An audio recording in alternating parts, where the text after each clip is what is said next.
주시고요. 할렐루야. 제목 한번 따라해 주시죠. 무엇에 관심이 있습니까? 네, 우리 이 제목으로 한번 말씀을 나눠보도록 하겠습니다. 잘 아시겠지만요, 또 아마 저랑 비슷하게 사시겠지만 저는 업무상으로든 또 개인적 사적으로든 그 노란톡을 좀 즐겨 사용하거든요.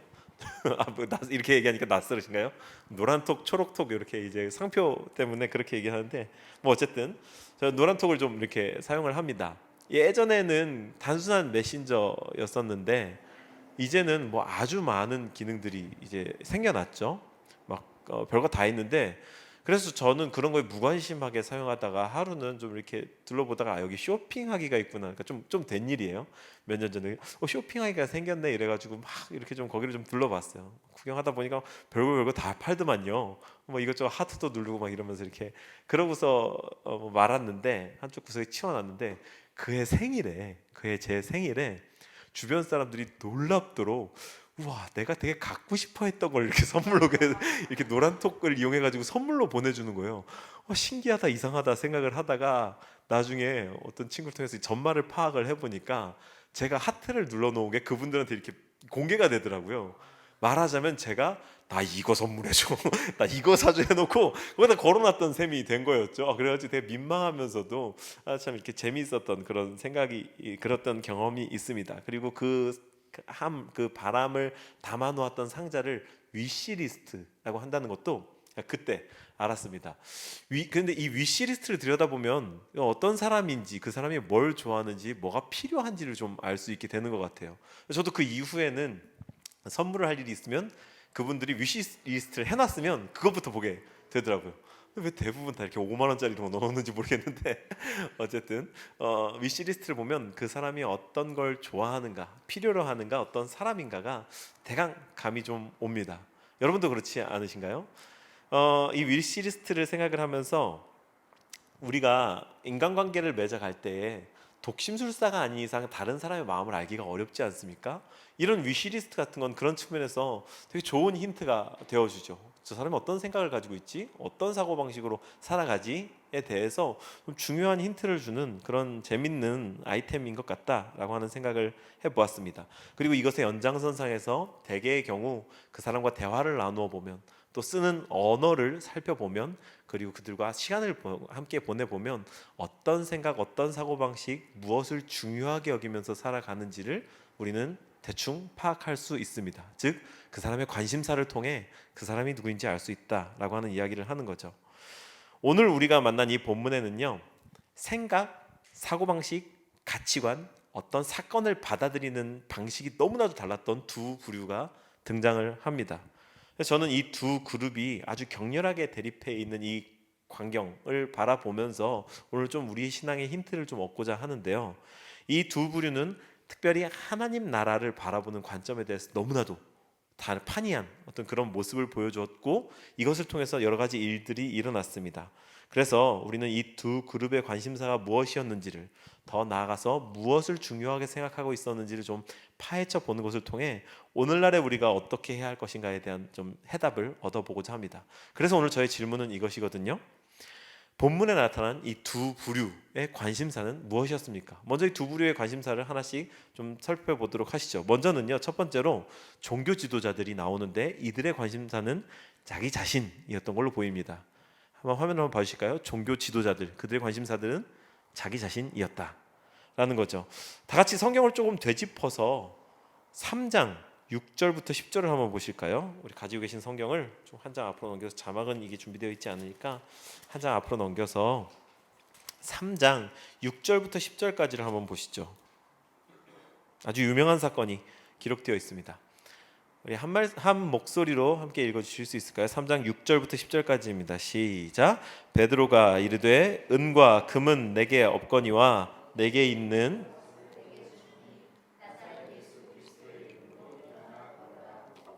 오른손을 잡아 일으키니 발과 발목이 곧 힘을 얻고 뛰어 서서 걸으며 그들과 함께 성전으로 들어가면서 걷기도 하고 뛰기도 하며 하나님을 찬송하니 모든 백성이 그 걷는 것과 하나님을 찬송함을 보고 그가 본래 성전 미문에 앉아 구걸하던 사람인 줄 알고 그에게 일어난 일로 인하여 심히 놀랍게 여기며 놀라니라. 아멘. 잘 아시는 장면이죠. 너무나도 유명한 장면입니다. 한 태어나면서부터 걷지 못했던 사나이가 이 사도들과 마주침으로 인해서, 베드로와 마주침으로 인해서 이제 그의 한계를 극복하게 되었고, 하나님께서 이 사람을 이렇게 치료해 주셨다라고 하는 놀랍고 위대한 사건. 거기에 이 아주 유명한 멘트가 나오죠. 은과 금은 내게 없거니와 내게 있는 나사렛 예수 그리스도의 이름으로. 그래서 일어나 걸었고 기적을 경험했다. 그리고 많은 사람들이 이 일을 통해서 하나님을 찬양하고 하나님을 보게 되었다라고 하는 그런 사건입니다. 이 오늘 우리가 읽었던 본문이 이 사건의 연장선에 있는 일인 거죠. 이 사건 때문에 벌어진 일들로 이 베드로와 요한이 잡혀왔고, 그들을 공회 앞에 세워놓고 이제 이 종교 지도자들이 막 비난하면서 이제 막 신문을 했던 겁니다. 근데요, 이 사건에서 팩트가 무엇입니까? 평생을 걷지 못했던 사나이가 이제 걷게 되었다, 그겁니다. 그러면요, 이 팩트는 우리들에게 어떤 겁니까? 기쁜 거예요. 그냥 좋은 겁니다. 좋은 일. 그렇지 않습니까? 어떤 한계를 분명히 가지고 살던 사람이 그 한계를 넘어섰다라는 것은 분명 그 본인에게도 좋은 일이지만 그 주변 사람들에게도 유익이 되는 일이 맞습니다.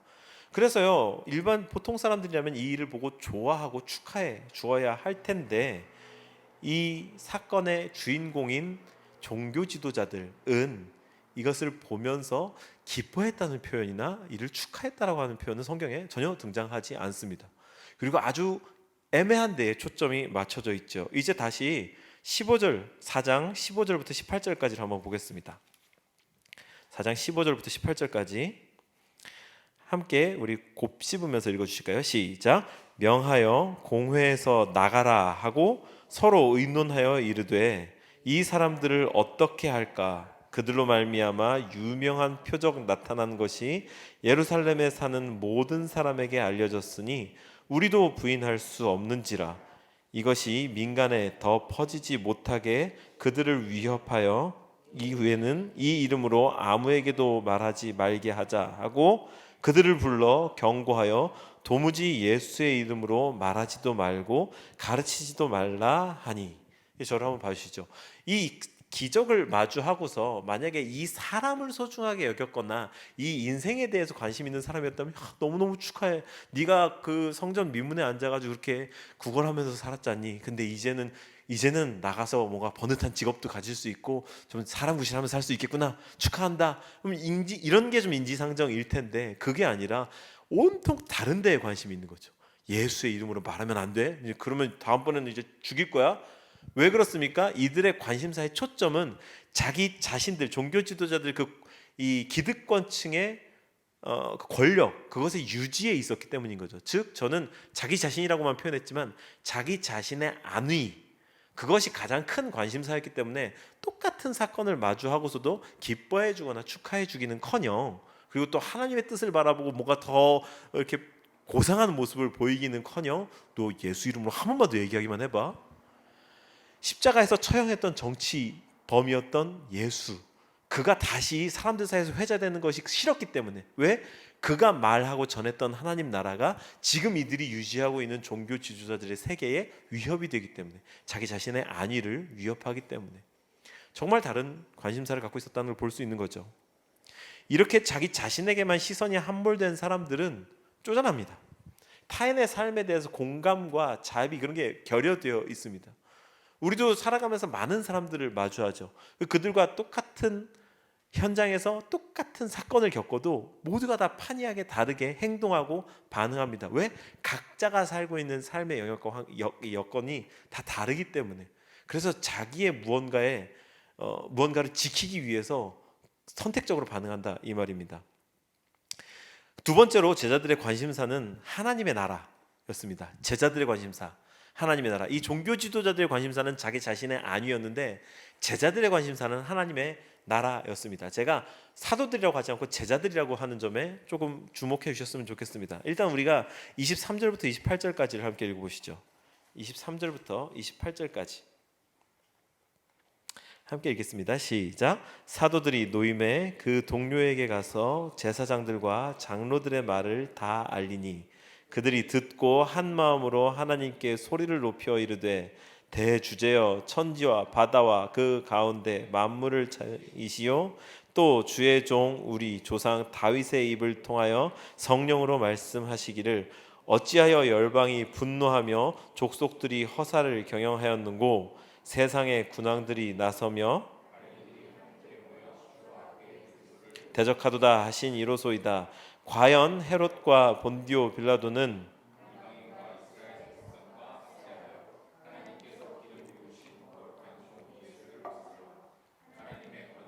뜻대로 이루려고 예정하신 그것을 행하려고 이 성에 모였나이다. 아멘.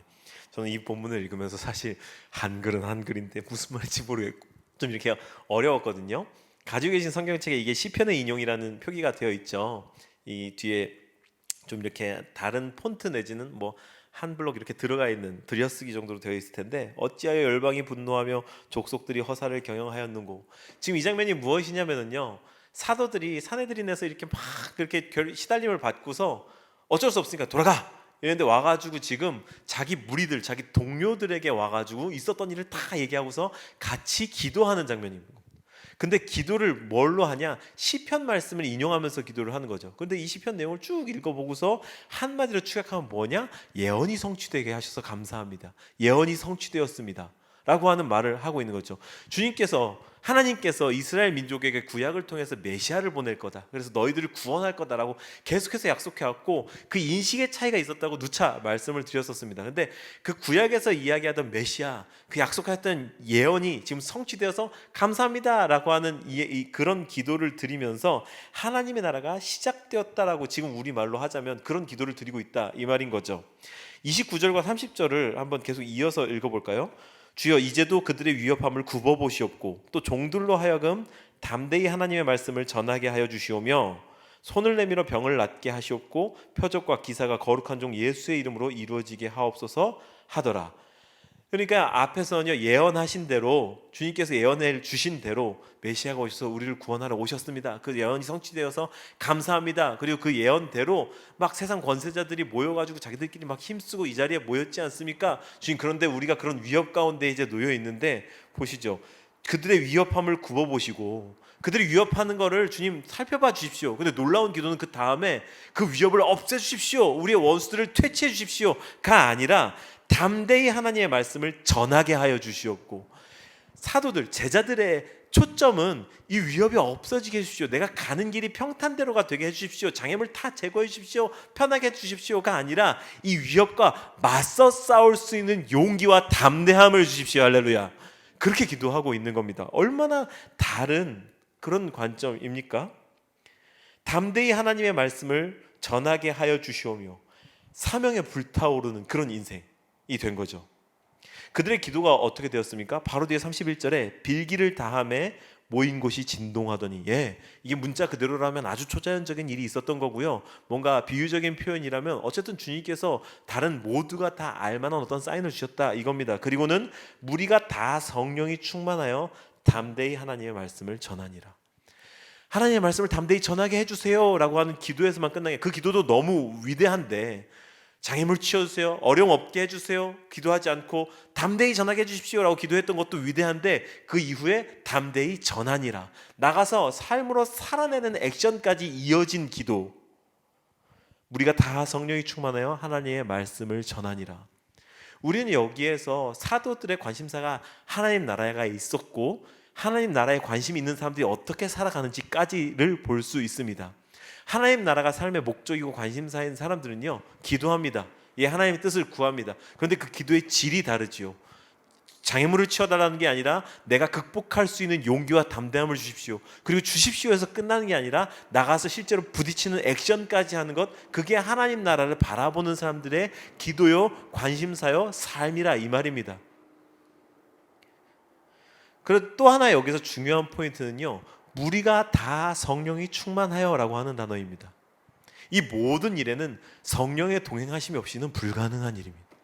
하나님 나라는요, 우리가 너무나도 갈망하는 것이지만 또한 영적인 신비이기도 합니다. 하나님의 권세 통치 아래에 놓이는 것 아니겠습니까? 그렇게 하나님의 도우심이 없이는 우리 힘으로 감당할 수 없는 일입니다. 우리는 마귀 원수를 대적해서 이길 수가 없는 존재들입니다. 어떻게 이기겠습니까? 그렇기에 성령이 충만하여, 즉 성령의 충만함을 힘입지 않고서는 아무것도 할 수 없다. 이 모든 우리의 작정과 다짐은 물거품이 될 수밖에 없다라고 하는 것을 우리가 반드시 기억해야 합니다. 말씀을 전하게 하여 주소서라고 성령 충만에 기도했고, 말씀을 전하게 되었고, 전하도록 나갔고, 하나님께서 그 일들을 통해서 여러 가지 하나님의 계획하셨던 역사를 이루셨다. 우리는 그것을 반드시 기억해야겠습니다.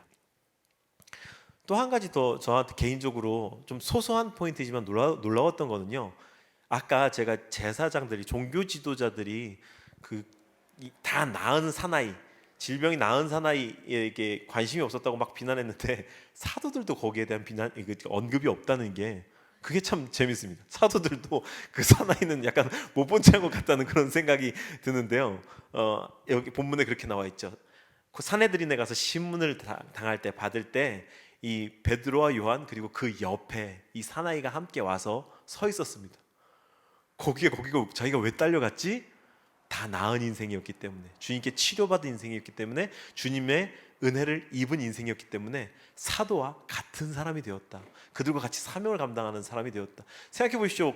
그 성전 문 옆에 앉아있던 거지였는데 조금 기적 경험했다고 이 중대 사안인 이 정치적인 어떤 그 싸움 앞에 그 중간에 와서 껴 서 있는 거예요. 심지어는 이쪽 편을 들고 있어요. 눈치도 없이 권력의 반대편에 서서 이렇게 서 있는 거예요. 죽을 수도 있는 일이지 않습니까? 근데 무엇이 그가 그 자리에 가서 서 있게 만들었습니까? 주님께서 베푸신 은혜, 그것에 대한 순전한 반응. 사도들이 그에게 관심이 없었던 것이 아니라 그가 사도들의 삶과 같은 삶으로 한 차원 훅 끌어올려졌다. 무엇 때문에? 주님의 일하심 때문에. 그래서요, 이토록 상반되는 두 가지 관심사 속에서 이 본문이 우리에게 주는 도전은 무엇일까요? 이게 두 번째 질문입니다. 오늘 질문을 두 가지를 가지고 왔는데요, 우리는 어떻게 해야 합니까? 이 두 가지 관심사가 뭐 어쩌다고 어쩌라고 라고 하는 이 두 가지 관심사 앞에서 우리는 이제 본문에서 이러한 원리를 발견할 수 있는 거죠. 보고 들은 것을 말하라. 한번 따라해 주시죠. 보고 들은 것을 말하라. 띄어쓰기가 마음에 들지 않는데요, 한번 다시 따라해 주시죠. 보고 들은 것을 말하라. 네, 다시 우리 정말 그런지 본문을 19, 20절을 한번 읽어보시죠. 19, 20절 함께 읽습니다. 시작. 베드로와 요한이 대답하여 이르되 하나님 앞에서 너희의 말을 듣는 것이 하나님의 말씀을 듣는 것보다 옳은가 판단하라. 우리는 보고 들은 것을 말하지 아니할 수 없다 하니. 베드로는 종교 지도자들의 위협 앞에서 굴하지 않고 지금 뭐라 그럽니까? 하나님 앞에서 뭐가 옳은지 좀 따져봅시다. 아니, 이게 그 새벽에 닭 울기 전에 도망갔던 베드로가 맞습니까? 놀랍게 바뀌었습니다.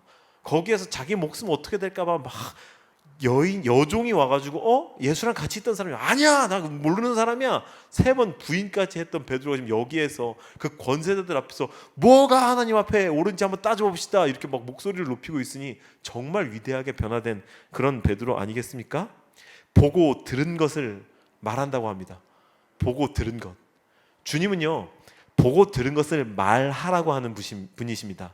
언어일 수도 있고요, 우리 삶의 어떤 여러 가지를 통해서 스며 나오는 것일 수 있고요, 아주 다양한 형태이겠지만 어쨌든 이것을 상징하는 단어는 말하라는 것이고요, 그보다 더 선행되는 건 보고 들었다는 것입니다.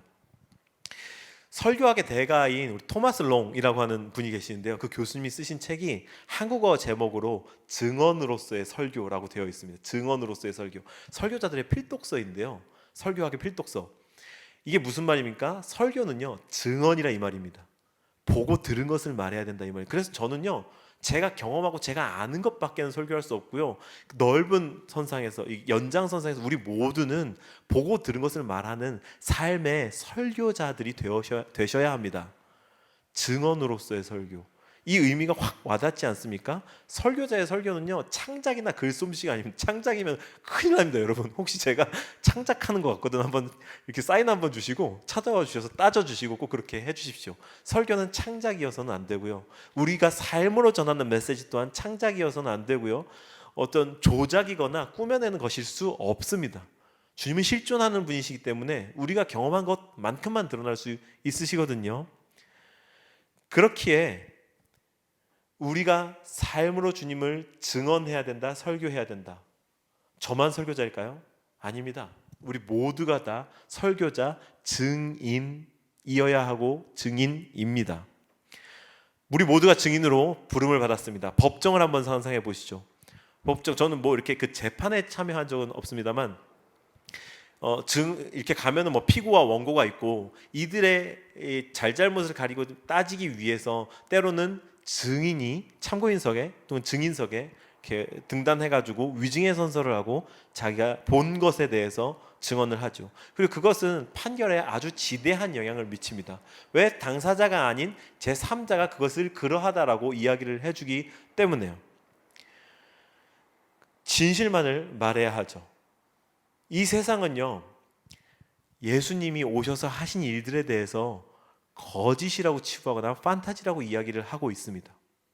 그렇기 때문에 믿고 있는 이것이 말하자면 피고 측인 주님과 원고 측인 이 세상 사이에 증인이 필요합니다. 그 증인이 원고 쪽 사람들일수록, 원고에 가까운 사람들일수록 증언은 유리하지 않겠습니까? 우리는 주님으로부터 심판을 당해야 할, 주님께 괜히 시비 걸고 있고 주님을 고소하고 있는 원고와 같은 사람들인데, 주님을 보았다면, 경험했다면 그에 대해서 올바르게 증언해야 할 책임이 있습니다. 만약 우리가 증언하지 않고 증인으로 서지 않고 입을 다물고 있다면 예수는요, 없었던 사건이 됩니다. 없었던 일이 됩니다. 증인이 함구하고 있으면 있었던 일도 없어집니다. 세상 사람들은요, 그리고 이 법리는요, 이것이 정말 팩트가 무엇인가, 어떤 일이 실제로 일어났는가에 관심이 없습니다. 이 법적인 원리와 논리 사이에서 어느 쪽이 더 타당한가를 따질 뿐이죠. 그렇다면 증인이 있었던 일에 대해서 눈을 감고 있다면 그 일은 없었던 일이 됩니다. 즉 우리가 예수 그리스도에 대해서 함구하고 못 본 척하고 있다면 예수 그리스도는 없었던 이가 됩니다. 그의 구속 사역은 의미 없는 일이 됩니다. 예수님은요, 증인을 찾고 있습니다. 혹시 이 자리에 예수님을 본 분 있습니까? 경험한 분 계십니까? 예수를 만났다는 분 계십니까? 없다면 예수는 없었던 사람이 됩니다. 없었던 사건. 한 사람이라도 나서서 자신의 생생한 증언을 들려주고 그 대가가 어떠하도, 야, 내가 예수님을 봤는데 왜 없다 그러는 거야? 이렇다니까, 봤다니까, 맞다니까 목숨 걸고 증언하는 사람들이 있었기 때문에 여태까지 이 기독교가 진리로 유지될 수 있었던 것입니다. 이제 저는 설교를 마치려고 합니다. 제가 오랫동안 가지고 있으면서 잘 눈길을 안 줬던 책 중에 내 인생을 주님께 걸어라 라고 하는 책이 있습니다. 이제 중국의 대안학교를 세우시고 또 그 학교를 통해서 많은 인재들도 배출하고 또한 이제 중국 선교를 선교의 전초기지로 사용했던 최하진 선교사님의 책인데요. 그분의 책에 되게 재밌는 일화가 나와 있어서 좀 소개해드리고 오늘 설교를 마칠까 하는데요. 좀 깁니다. 한번 긴 호흡으로 차근차근히 함께 들어주시죠. 그러던 어느 날 류바이진, 그 이제 본토 학생 이름입니다. 류바이진이 혼자서 내 학교 사무실을 찾아왔다. 그러고는 대뜸 뜬금없는 질문을 던져 나를 약간 당황하게 만들었다. 도대체 교수님은 누구십니까? 학생이 갑자기 찾아와가지고 교수님한테 이렇게 물어본 거예요. 아니 내가 누구라니? 난 네가 알다시피 네 선생 아니냐? 은혜 아빠이기도 하고. 아니요, 제 말은 왜 이곳에 오셔서 왜 우리에게 이렇게 잘해주시는지 묻는 겁니다. 이 선교사님이 본토 학생들 데리고 막 자기 가정집 다 터놓고 거기에서 먹고 재우고 막 필요하다는 게 있으면 다 갖다 해주고 막 이렇게 데리고 아예 사셨거든요. 그러니까 이 학생이 의아했던 겁니다. 왜 자기한테 이렇게 잘해주냐? 지난 6개월 동안 선생님과 사모님 그리고 은혜를 보면서 생각한 건데 저와는 전혀 다른 삶을 살아가는 게 도무지 이해가 되지 않는다 이 말입니다. 아 그래? 녀석도 참 어떻게 그렇게 매일 기뻐하실 수가 있습니까? 우리랑 같이 살려면 모든 게 불편하고 그럴 텐데 더군다나 우리를 먹여주고 가르쳐주고 우리와 함께 놀아주고 교수님뿐만이 아니라 사모님은 어떻고요? 우리를 위해 아침 일찍 일어나 빵을 굽고 반찬 만들고 옷까지 빨아주고 한두 사람도 아니고 15사람을 위해 한결같이. 우리는 그냥 너희와 함께하는 게 기쁠 뿐이야. 금전적인 행복을 찾아 사는 게 재미없더라. 그런데 가치를 찾아 사니 삶이 행복해지더라. 그게 이해가 안 간다 이 말입니다. 인간이 어떻게 그럴 수가 있습니까? 돈 싫어하고 출세 싫어하고 명예 싫어하는 사람이 어디 있습니까? 교수님은 내가 갖고 있지 않은 뭔가를 가지고 있습니다. 도대체 그것이 뭔지 알고 싶습니다. 학생이 지금 와서 자꾸 막 그러는 거예요. 근데 학생은 지금 뭔가를 오해하고 있거든요. 계속 읽어드릴게요. 이 정도면 익은 고구마 아니겠는가? 그 옛날에 고구마 전도법 있잖아요. 찔러보고 그렇게 전도하라고. 익은 고구마 아니겠는가? 푹 찔러야 되겠다는 생각이 들었다. 나는 마음속으로 성령님께서 도와주시기를 간구했다. 성령님, 이 녀석에게 본격적으로 예수님을 소개할 텐데 녀석이 마음 문을 열어 예수님을 받아들이게 해주세요. 그리고 내 안에 있는 예수님을 그에게 설명하기 시작했다. 하나님의 창조 사역부터 왜 하나님이신 예수님이 이 땅에 인간으로 오셨는지 그 목적을 이야기해 주었다. 류바이진, 예수님이 이 땅에 오신 것은 왕으로 군림하시기 위해서가 아니야.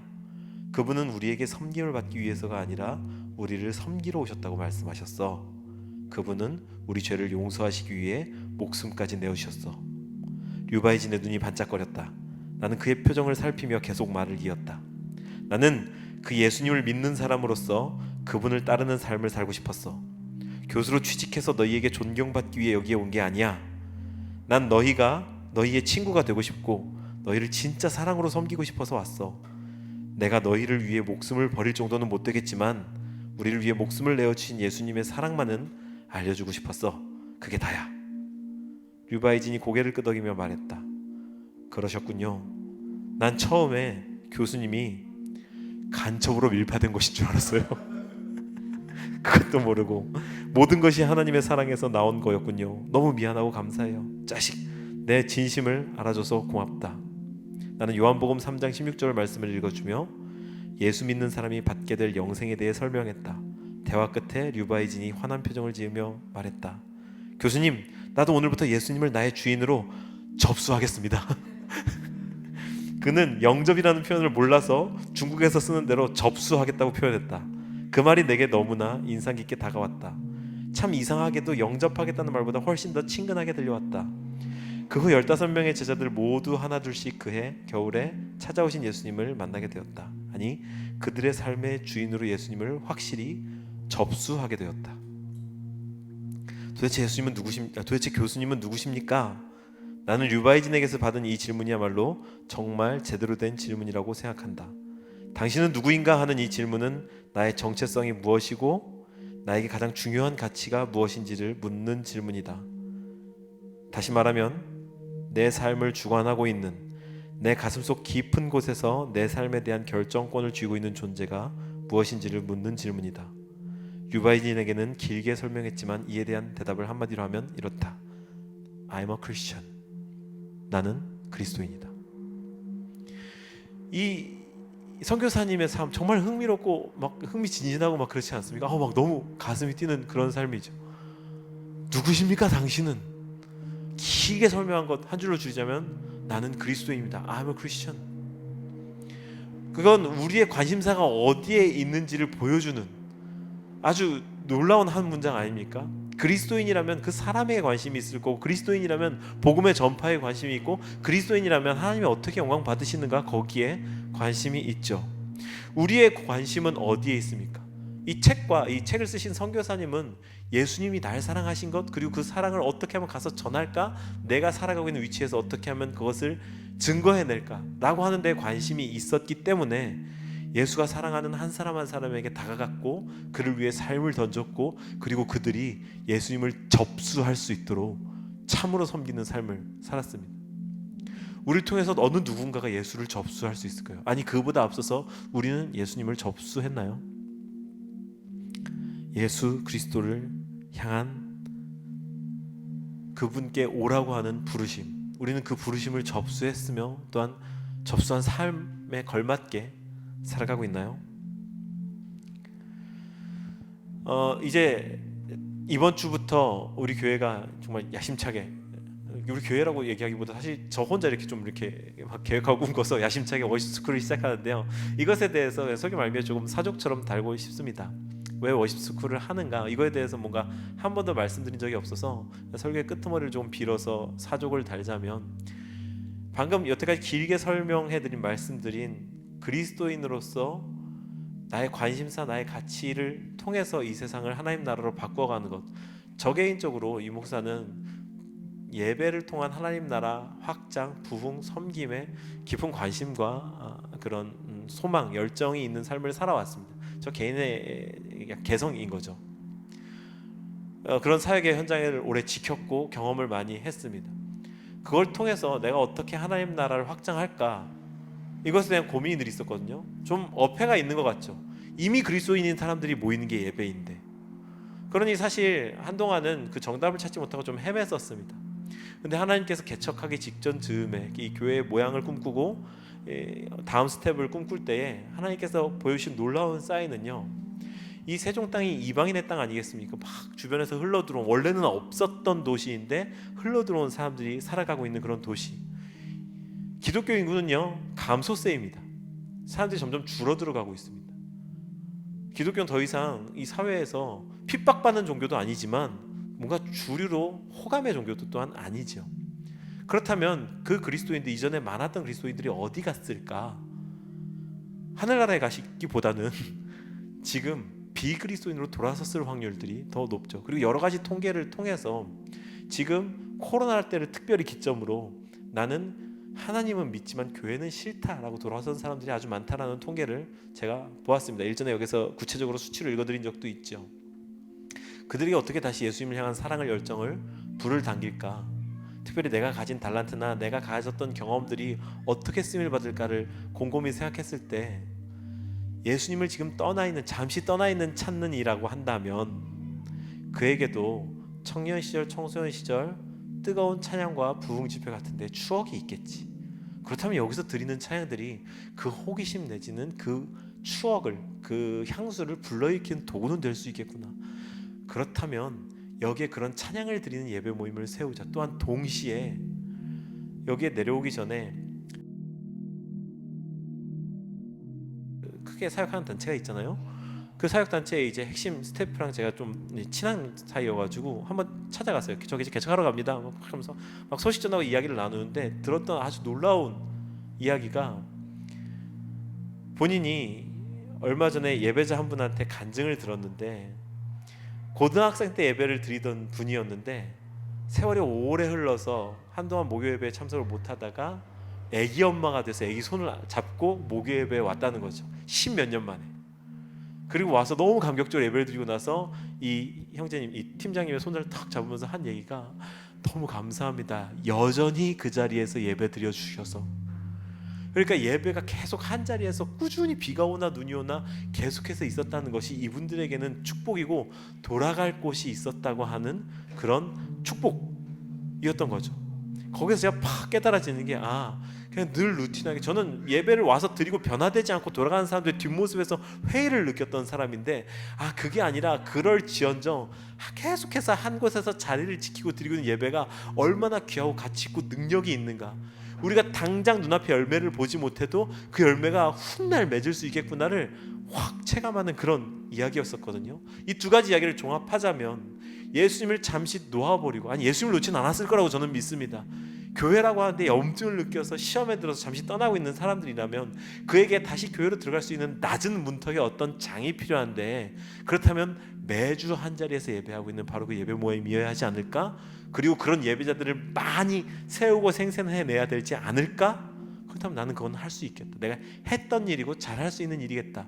그래서 이 자리를 이렇게 열게 되었다. 그 설명을 길게 드리는 거죠. 그래서 여러분들께 기도 부탁을 드립니다. 영적인 자리고 영적인 싸움입니다. 벌써 저는 예상했지만 하기 싫었고 하기 싫지만 해야 하는 여러 싸움의 굴레에 또 들어가가지고 지금 막 굴르고 있어요. 저는 혼자 싸운다고 생각하지 않습니다. 여러분들의 기도를 등에 업을 거고요. 그렇기 때문에 지금 구체적인 기도 부탁을 드리는 겁니다. 하나님 이 사역을 통해서 놀라운 일들을 행하실 것을 저는 믿습니다. 함께 기도해 주실 것이고요. 그리고 그 기도했던 여러 가지 일들로 동참해 주실 것을 저는 믿습니다. 얘기가 좀 많이 돌았네요. 우리의 관심사는 어디에 있습니까? 하나님의 나라와 돌아올 영혼들에 있습니까? 아니면 나 한 사람의 영달에 있습니까? 하나님께서 치료하신 이 나면서부터 걷지 못했던 사람이 40여 세나 되었다라고 성경에 한 줄로 딱 증언하고 있죠. 당시 이 팔레스타인 지방 사람들의 기대 수명이 40세에 못 미쳤다고 합니다. 그런데 40세라고 한다면 기대 수명 이상을 살았던, 다른 말로 하면 사회적인 역할을 하기엔 좀 많이 늙은 그런 사람인데, 그가 자리에서 벌떡 일어나고 사도들 앞에 서 있다는 것, 얼마나 위대한 풍경입니까? 우리의 관심사가 하나님 나라에 있다면 하나님은 우리의 여건과 상관없이 일하실 것이고 우리를 사용하실 것입니다. 그러니 우리 이렇게 기도하시죠. 하나님, 나의 마음을 하나님 나라로 사로잡아 주시옵소서. 나의 관심사가 하나님 나라를 향해 있게 하여 주시옵소서. 우리 아까 마지막에 드렸던 찬양을요, 같이 한 목소리로 드리고 요 한 가지 기도 제목을 가지고 기도하고 예배를 마치도록 하겠습니다.